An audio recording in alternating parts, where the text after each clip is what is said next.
sweaty now.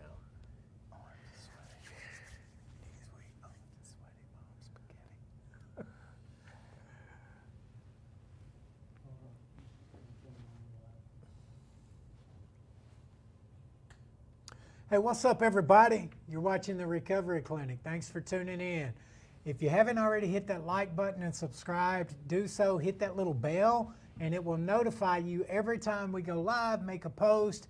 If you don't know, I'm Jimmy McGill, and this is Bad Hair Chris. I want to see those comments right now of people coming to my defense. Hey, listen, we're a couple of guys in long-term recovery, and this message right here that we do recover, the social media platform, is how we carry a message during the pandemic. And so if you know someone struggling, tag them right now. Invite them to come watch the video. If you know people who need recovery resources, come hear what we got to say. Talk to us, Chris. Well, welcome. Thank you for being here. I have to show you something. My mom got me this for Christmas. Recovery Clinic tie. The Recovery Clinic. I'm Jelly. And hey, ask her. Mom, I want a tie that says the Recovery Clinic. That's all you have to do. That's why we have these cups. Yeah, I mean, that's nice. But no, we're grateful for that, the support, all the way from Oregon, moms. Yeah. We do recover. That's why we exist. That is a fact. COVID closed a lot of stuff, but addiction was not one of them. Here we are in February 2021. When did we start? Around April, we started going live. Almost a year. And there's still a lot of people struggling. Absolutely. And so right underneath the fun that we have on here and the awesome guests we have and the topics that we talk about, right underneath is life and death for a lot of people. Yes. And so one of the main reasons that we wanted to be digital with this show is because we've had a lot of feedback from people who found hope, found resources inside of a pandemic. In a pandemic, but inside the dope house. Yeah. Yeah. In a closet where they didn't feel safe being out anywhere else except there listening to the support that was available. Yeah. Anywhere you've got a mobile device now because of technology, social media can and does play a huge part in recovery support services, right? Like at the end of the day, that old be quiet about recovery, it's not okay to talk about it. Like that's dinosaur mentality, right? Like addiction kills thousands of people. Thousands every week. And it's thousands. It's preventable. Preventable death, yeah. And all we have to do, and a lot of those people, they don't know that recovery is real. They don't know it's possible. And we can't safely go into a trap house and carry a message of hope, but a mobile device can. So anywhere there's a phone, and there's a difference between isolation and social distancing. That's Chris's thing, but I thought I'd say it. That's good. I'm excited today. We have some people all the way from Alaska. Alaska. Yeah, thank you. And thank you, Heather, for coming to my defense. She said I look great. She said you look great. Let me pull this phone up so I can see these comments. No. Let me see. But hey, we have a guest that you and I know really well. I do know him well. We're grateful for him coming on the show to kind of give some updates, to let the state of Arkansas know what efforts are going on from the top level. Yeah, he's pretty awesome. Yeah. He's awesome. I know him. I got a little backstory with him. We ain't gonna get into all that. We're gonna maybe. We gonna bring him on. Bring him on. Bring him on. Come on in, Chief. Kirk Lane, Arkansas State Drug Director. I know a little bit about him, right? So you were formerly head of the CID. You were captain there, and then you went on to be a chief of police, and then there was some patrolmen. Like you've got a really long history of fighting for Arkansas. How are you? I'm fine. I'm happy to be here today. I'm grateful. I thought you were going to dig a little deeper in the weeds about. I thought he was going to go all the way back to cops and robbers on the playground where your hands. Well, I'm sure we could do that at some time. Yeah, for sure. So how are you? I'm great. I'm fighting the battle and trying to encourage people to fight the battle in light of COVID. This epidemic of the opioids and stimulants and substance use disorder is flourishing, and so trying to keep up with that, trying to find new innovative ways, kind of like this program, to fight that battle to help people win. Yeah, and so for those of you watching that do not know this, Director Lane is the reason that we have this platform. It was You know, during the pandemic, obviously, you know, I worked directly under Director Lane, which is a privilege and an honor. But when we were having to work from home in the midst of the pandemic, when everybody was starting to isolate, Chris and I started going live because we were burying friends, and the mental health damage that we were seeing, suicide rates spiked, Narcan administration rates were spiking. And so Director Lane saw the good in this program, and you got behind it and found funding sources for the partnership that we have with KRK. So thank you for that. Yeah, it's been we appreciate that. You know, collaborative effort always wins the day. So having good partners like KRK, different people that support this program is a jewel. Yep. Absolutely. So before we go any further, let me address some of these comments. Kirk Lane in the house with about 6 hearts next to it, and then Monty says, "Now I love me some Kirk Lane kisses." And I mean, what are you guys doing? Thank you, Monty. That's funny. That's good Yeah, stuff. no, it's good. We're you have a tough job, you know, handling a lot of the tragedy we see coming in and keeping tabs on the loss of life that we see from overdoses.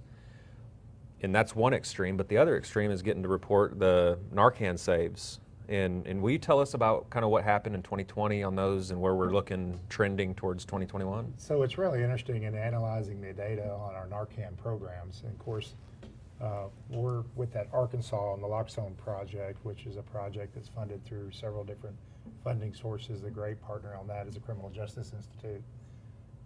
And we have a lot of collaborating partners and recovery centers and people that are all involved in this program. But what we started seeing in 99 is we were going, and I'll get into my numbers deal because you know I'm one of those numbers people. We were doing about 0.5 saves a day. So we're doing about 15 to 20 saves a month in 19, and then COVID hit. We already immediately started seeing a spike because of the social isolation, the economic depression, lack of resources for support, flourishing of drug activity. The community's not talking about it because COVID still today is the #1 Dominates news story. Yeah.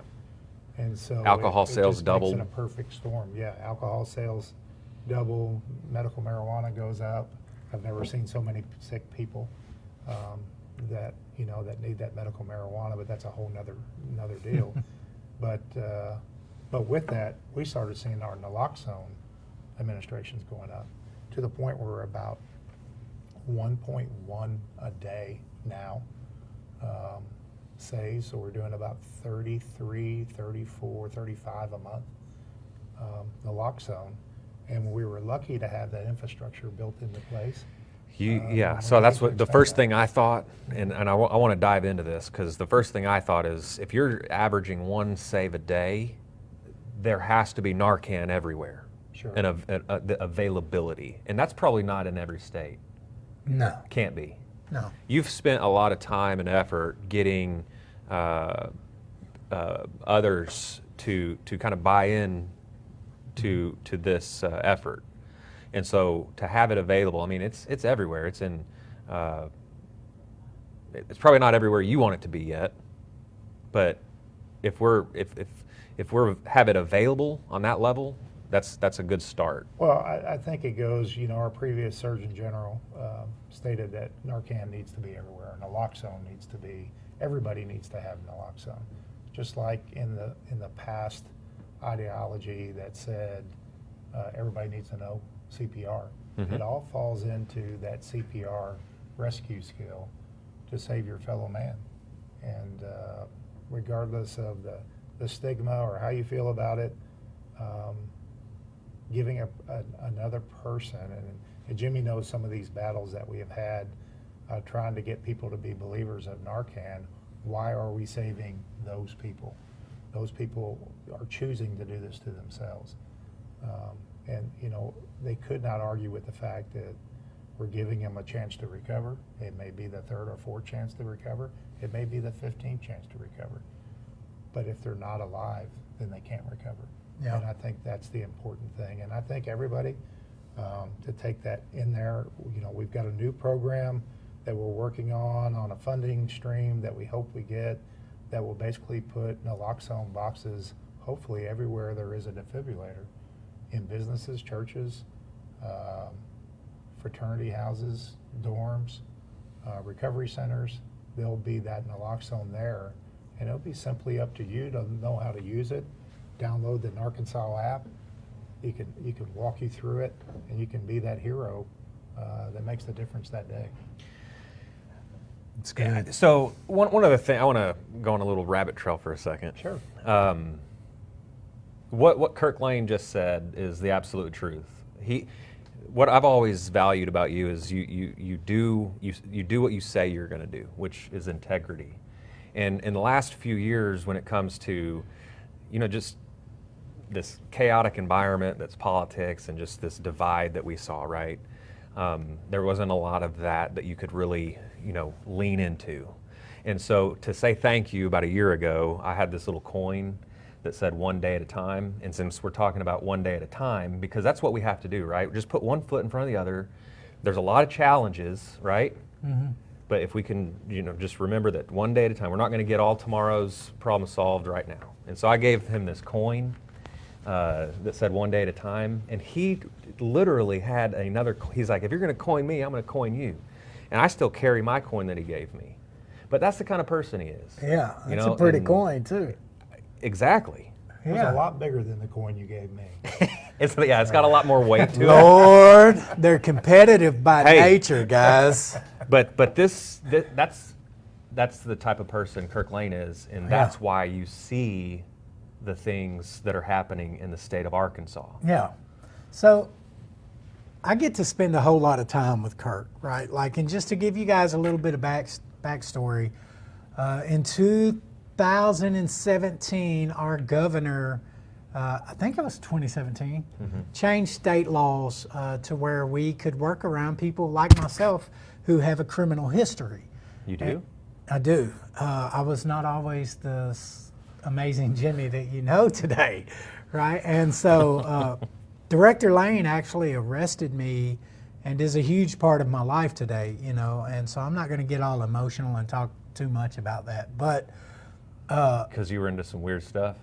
No, because like an example, we were just talking about the tie. Like, here I am, 38 years old, clean, trying to do the right thing, re-enter into society successfully, and I don't even know how to tie a tie, and I'm speaking in front of thousands of people at a time by then. And so you're tying my tie in the parking lot, teaching me how to tie a tie. I don't have any professional skills, is what I'm saying. Right? I know how to use, I know how to. No, you're like me. I know how to survive, but that's we were wild. To live life was we were new. Wild. Yeah. And so I think, a lot of people know you as our biggest advocate in Arkansas, right? Like, anybody in recovery knows who Kirk Lane is, because you have made things happen in Arkansas that other states are not seeing. And it's that out of the box thinking, like hiring a felon to work for you. And so I tell people all the time that the only thing special about me is I had you. You made sure that resources were available to me that put me in a prominent position to succeed at life in all areas. If those resources were made available to everybody else, our recidivism would possibly decline. But I want to ask you, and I know everybody watching wants to know, what made you do that? What made you believe in recovery and go to battle for an entire population of people? Oh, I can answer that real quick before you do. Go ahead. For your TikTok success. It was all to lay the groundwork. I'm blowing up on TikTok, and he's mad. Well, I think there's a couple points there, Jimmy. I think one, most importantly, a lot of times I get a lot of accolades, but it's really the people that I choose to surround myself with. And the same thing would go for recovery. It's who you choose to surround yourself with that's going to be your support network, who's going to be your cheerleaders, who's going to be those team leaders that are going out there and solve those problems and help people.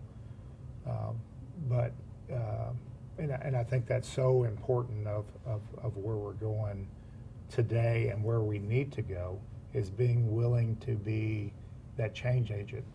I took it from my perspective of spending 30 plus years in law enforcement, a lot of it in narcotics and death investigation, and all of a sudden realizing at the peak of my career that I wasn't aware of what was going on around me with the opioid epidemic.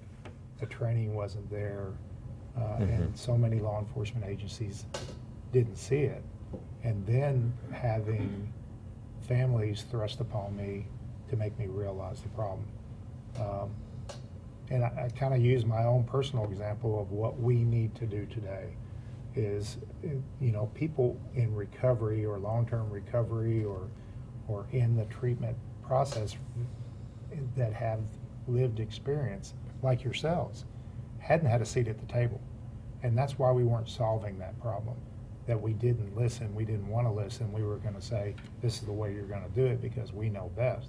Yeah, we didn't know anything. Yeah. And so you really have to take a quick educational course, per se, in being a good listener and listening to what's really going on and being willing to adapt to those changes that are being suggested and finding a way to make that happen. That's what you did in the role you serve in now. Is that's one of the first things I remember you doing is going around the quote unquote listening tours, getting your arms around it. Sure. Yeah, that's. I think that's where we first met. Yeah. Yeah. You have. I got to say this. Bunch of them. I see them too. Actually, let's start with Stephen Wright. Stephen Wright works with one of our senators here in Arkansas, or used to. Can law enforcement agencies that don't have any Narcan kits acquire some naloxone from somewhere else easily? Yes. The answer is yes. You know, Narcan's made available today that anybody can go to a pharmacist and purchase Narcan, including a law enforcement agency. And, you know, for my fellow law enforcement friends out there, we buy Band-Aids, we buy bullets, we buy all kinds of stuff. Why can't we buy Narcan? We don't have to depend on a federal funding source to do that. If you understand, you believe in the program, then it'd be like buying latex gloves to protect yourself. You're actually sworn to protect and serve, and that's part of that. I think Narcan would be used more than bullets, really, at this point. Yeah. Yeah. Absolutely. There's not 30 police shootings. I think the numbers already show that. Yeah. Now, John Shinhauser says, looks like they'll let anybody on the show. Yeah. Yeah, you're coming on soon. You'll be here next, Exactly, bud. exactly. Yeah. You're coming. I'm leaving you a high bar, Joe. Yeah. Billy Frank, what I'm about to say, you know, is difficult. Hey guys, love what you're doing. Today is the anniversary of losing my daughter to opioids, and our heart goes out to you and your family. And thank you for sharing that with us, because we want to take some of that from you and carry that with you. And we love you, buddy. I don't know if you remember Billy and Amber Batura from Cabot. They ran around. You know, he's clean now. He moved off to Texas, and so I think Billy's got 5 years clean. I think Amber's new in recovery. So, but this whole feed right now, you know, we've got 140 people watching, and I've seen several talk about how you arrested them. And so if they're watching this, most of them are in recovery. Yeah. You know, so that's cool. Like, you played a part in all those lives. You know, I think that point opened up my eyes, and some of our tours of the recovery centers, having people come up to me and say, hey, do you remember me? And then thanking me for arresting them, because they would probably be dead if they didn't. Yeah. And it made me realize quickly that the whole picture of the whole thing, I never saw it from that perspective before as a law enforcement officer. And I think so many law enforcement agencies need to visit a recovery center and hear that message. And they would get buy-in, as I did, into solving this problem to protect the community. Yeah. So if you don't know what Director Lane's talking about, COVID prevented us from doing it in 2020, but every year we go do what's called Christmas in Recovery. And Kirk goes with us, and he feeds pizza and gives out stockings and recovery literature to addicts in recovery. Because if you're in a treatment center at Christmas, you listening, Rick? This is important. When you're in a treatment center at Christmas, staff is gone, they're on holiday leave, it's lonely, it's cold, and it's not a good feeling. So it's true desperation. You know what I'm talking about, Chris. And he's. I know you're not talking about my center, but go ahead. But anyway, so we go every Christmas and we take that message of hope to show them that they're loved. And this guy goes and he's feeding pizza and just participating like you're one of us. Do you think you're the only drug czar that's done that?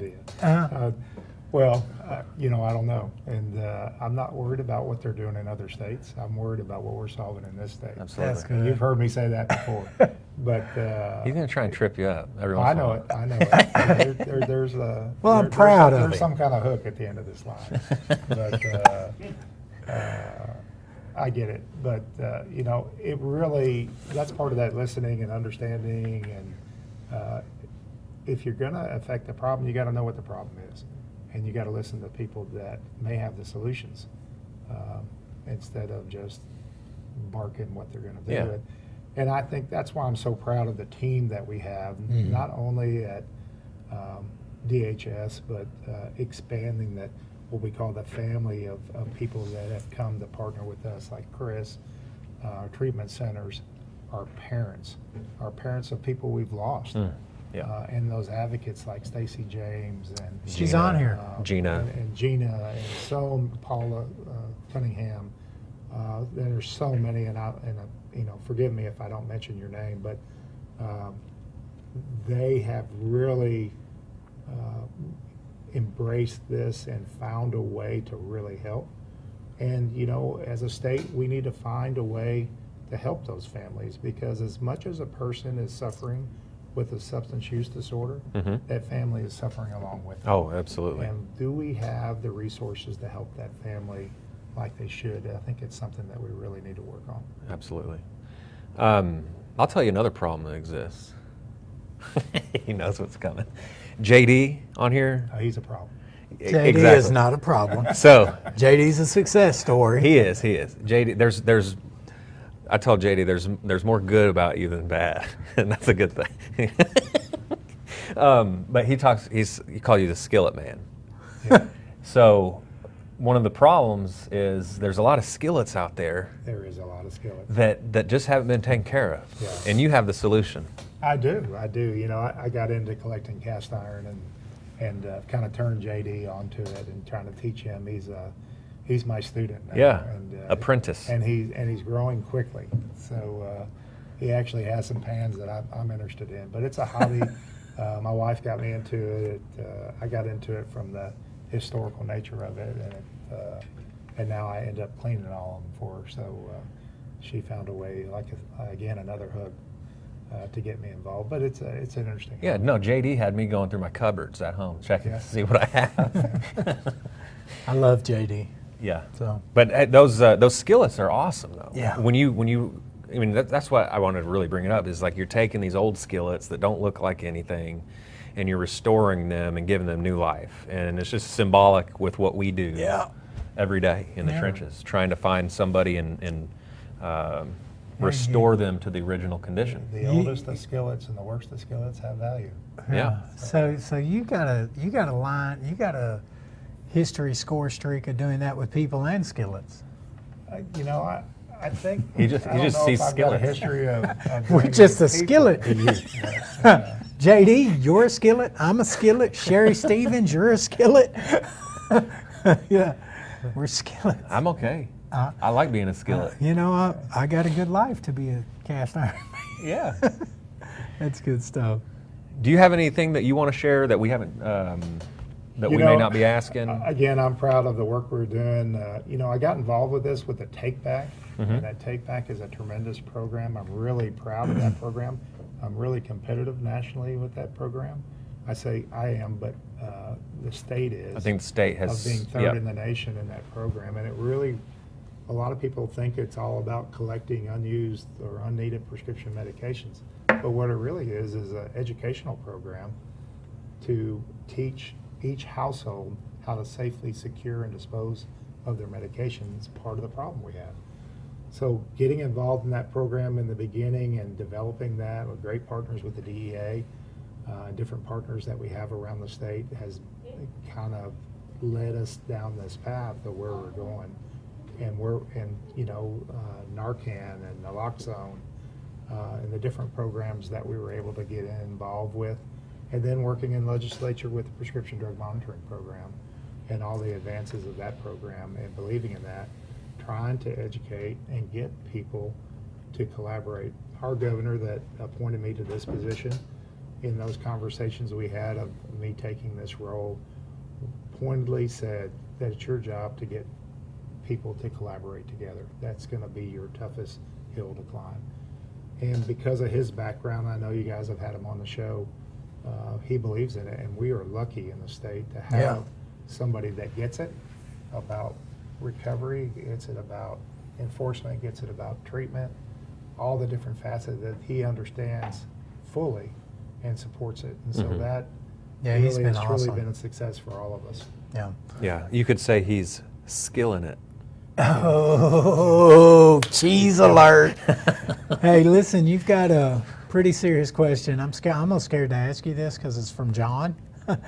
I think it's an AG question. Yeah, absolutely. It's really an AG question. It should be, right? And we did, when she was on the show, we did ask her that. But He's wondering about recovery supports broken down by allocation from the opioid settlement. Right. He says that would be an AG thing, right? Each state by law will have to set up an opiate authority like the tobacco settlement to distribute these funds.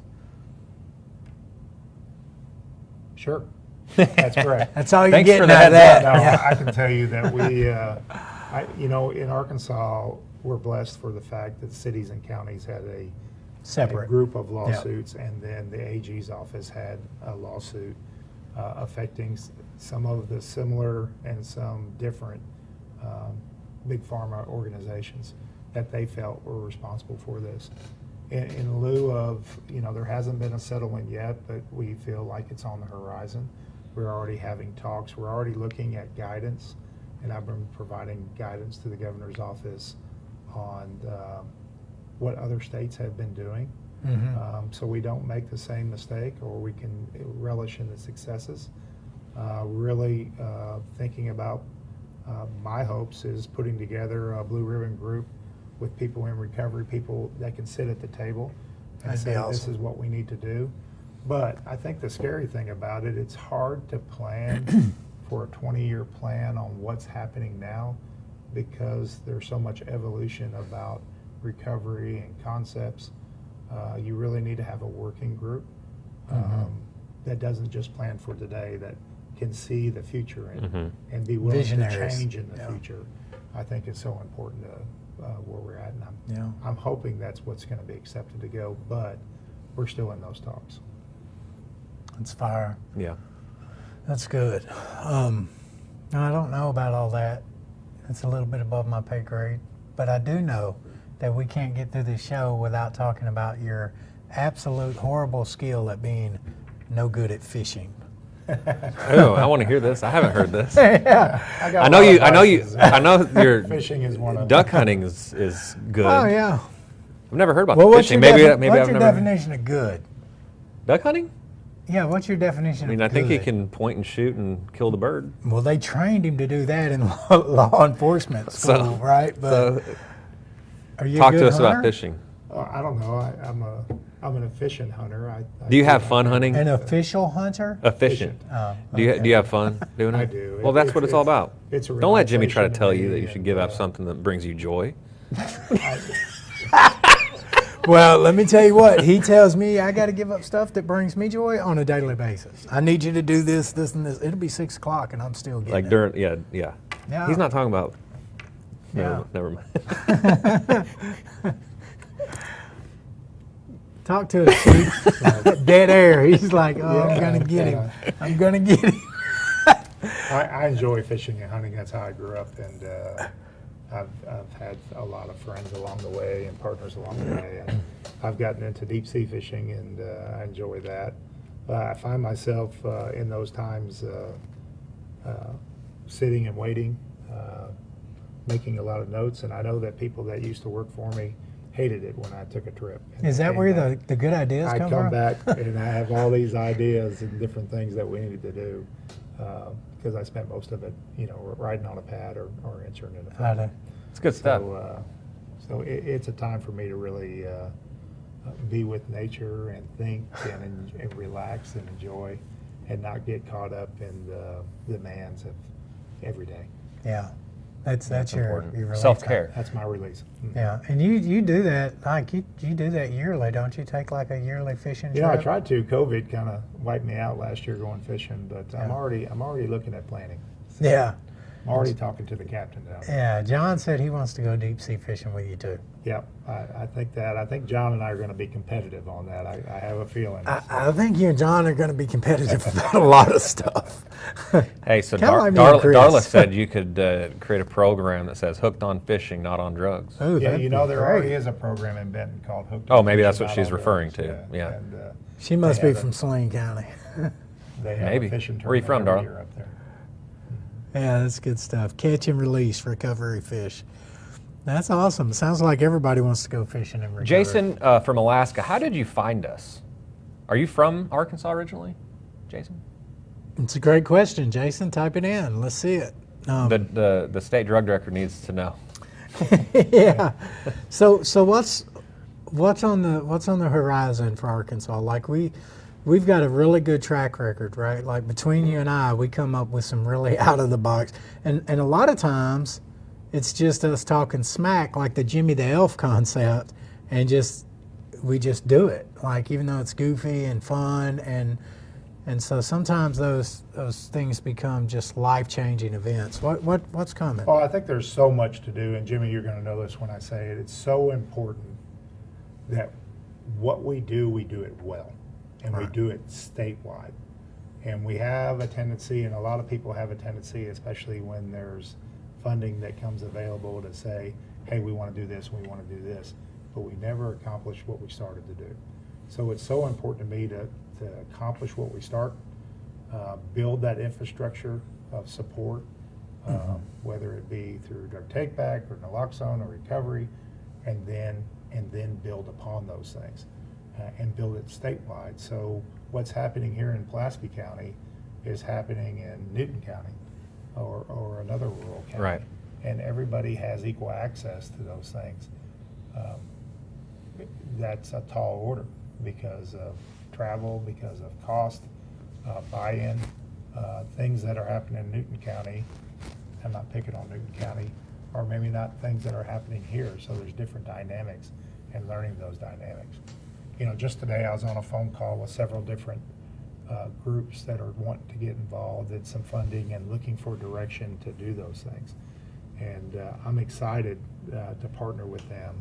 But it's so important as a drug director to make sure that we're not duplicating services in a deal. And I think that's why I'm the drug director, is to make sure there's no duplication of that, and to lead people in a direction that is going to start solving the problem.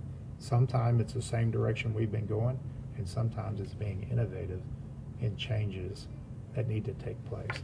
But until we establish that infrastructure,